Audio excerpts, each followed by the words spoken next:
So here's the new power vent.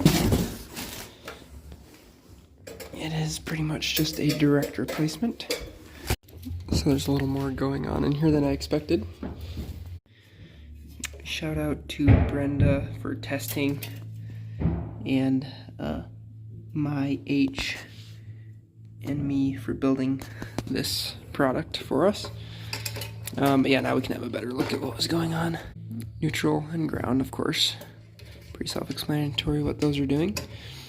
And then the power was actually going from here to this switch and then back on here.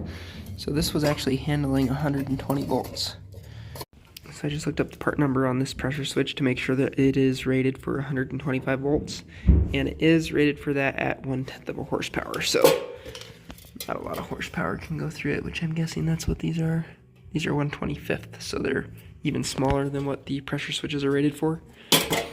But looking at this a little further, the relay in here actually does nothing. So if you look here, the orange wire is connected to nothing, this blue wire is connected to nothing, and this black wire is connected to nothing. So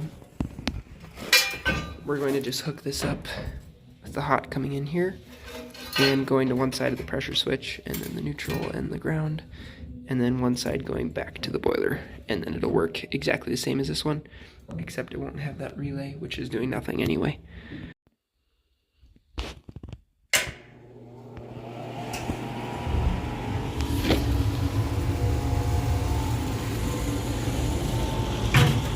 Sweet. So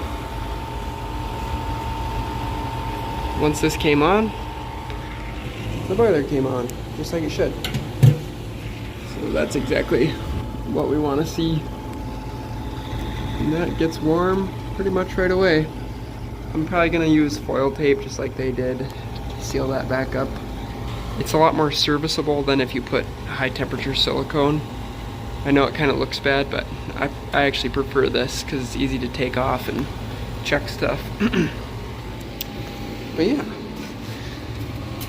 didn't need the controller or this other complexity that was in here. Really just needed the basic thing. So I'll let her heat up here. I think I do have to add a little water, it looks like. Whew, yeah, that gets warm. See, we've got heat coming out the chimney, so that's good to see. It is very cold out, probably like 5 or 6 degrees. It's supposed to be very cold tonight.